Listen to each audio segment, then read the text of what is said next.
ఆడ మగ, అబ్బాయి అమ్మాయి సమానత్వం మీద, సమాన అవకాశాలు సమాన విధానాల మీద చిన్న పపెట్ షో సార్. ఇందులో ముందుగా పాత్రలు అను, చాలా తెలివైన అమ్మాయి, అన్ని కావాలనుకునే అమ్మాయి, బాగా కలుగుకునే అమ్మాయి. హలో ఫ్రెండ్స్, నేనే అను. రవి అనే అబ్బాయి, అమ్మాయిలు బలహీనలు అబ్బాయిలు బలవంతులనే నమ్మే అబ్బాయి.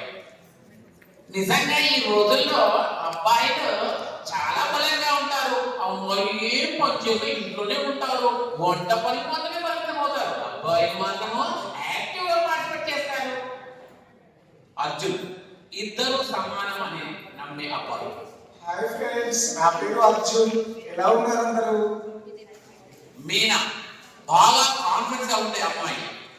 హలో ఫ్రెండ్స్, నేనే మీనా. నాకు ఆత్మవిశ్వాసం చాలా ఎక్కువ. స్కూల్ టీచర్, పిల్లల్లో ఉండే లోపాలను సరిదిద్ది వాళ్ళను ఇద్దరిలో మధ్యన సమానత్వం చూపే ఒక మార్గదర్శక టీచర్. హలో పిల్లలు, ఈరోజు నేనే మీ టీచర్. ఆ రోజు గురువారం క్లాస్ రూమ్ లో పిల్లలకు టీచర్ మధ్య జరుగుతున్న సంభాషణ, అందులో ముఖ్య విషయాన్ని మనం పరిశీలించడానికి వెళ్దాం. గుడ్ మార్నింగ్ పిల్లలు. Hi hi hi madam, good morning madam. పిల్లలు, మీకు వచ్చే వారం ఆటల పోటీలు పెడుతున్నాము, రకరకాల కాంపిటీషన్స్ పెడుతున్నాము. అందులో ఆపండి, ఇంకా నేను చెప్పలేదు. రకరకాల ఆటల పోటీలు, ఫుట్బాల్ కాంపిటీషన్, డాన్స్ కాంపిటీషన్, ఇవన్నీ కూడా ఉన్నాయి. మీరు ఏమేమి ఆడతారో మీ పేరు నమోదు చేసుకోండి. ఓకే అమ్మా, మీరు గ్రౌండ్కి వెళ్ళి మీ పేర్లు నమోదు చేసుకోండి.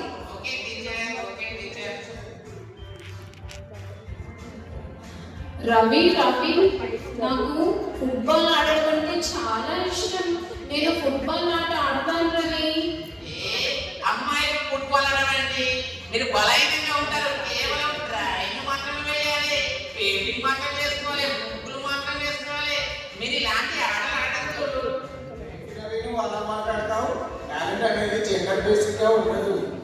ఎవరి టాలెంట్ వాళ్ళకు ఉంటుంది. ఇక్కడ జెండర్ అనేది ఏది పనిచేయదు, గుర్తుంచుకోవాలి.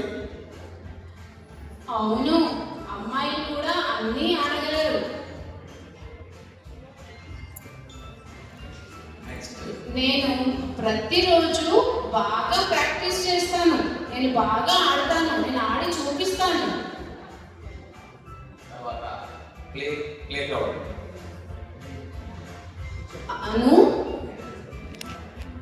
అను, ఎందుకు చాలా డల్గా ఉన్నావమ్మా?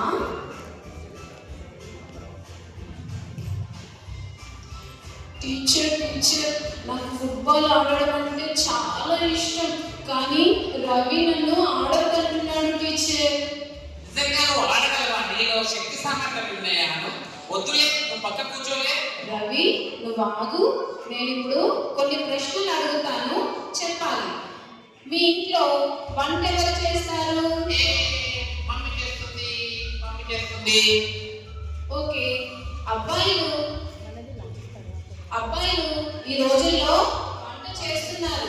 అమ్మాయిలు విమానాలు నడుపుతున్నారు కదా. ఈ చాలా రంగాలలో అందరూ ముందుకెళ్తున్నారు. మీకు ఇప్పుడు నేను కొన్ని కార్డ్స్ చూపిస్తాను. మీరు దాంట్లో ఏ పని ఎవరు చేస్తారో నాకు ఒకసారి చెప్తారా?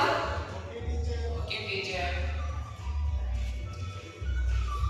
వంట ఎవరు చేస్తారు? దాంట్లోంచి మీరు ఒక కార్డు తీయండి. అమ్మ చేస్తుంది. ఓకే. డ్రైవింగ్ ఎవరు చేస్తున్నారు? డ్రైవింగ్ నాన్న చేస్తాడు టీచర్.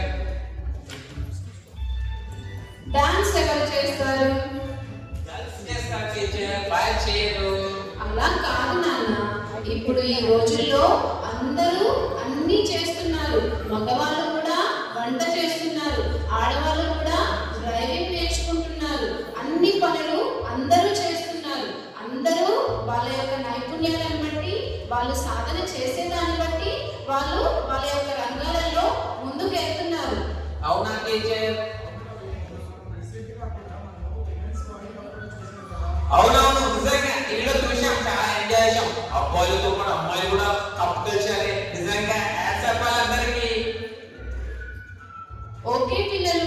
ఈ రోజుతో మనది కార్యక్రమం అయిపోయింది కదా. మళ్ళీ మనం రేపు కలుద్దాం. ఇంకా అందరూ ఇంటికి వెళ్ళండి.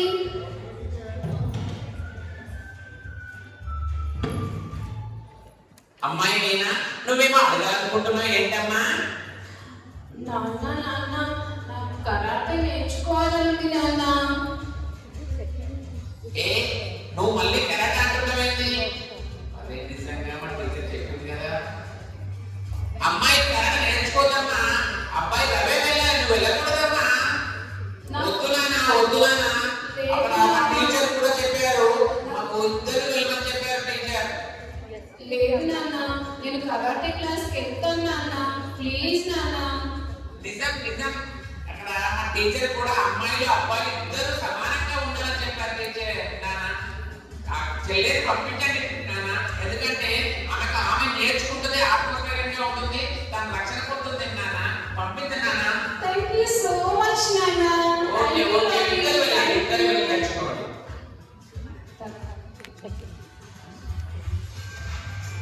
ఈ రోజుల్లో అమ్మాయిలు అబ్బాయిలు ఇద్దరు సమానమే.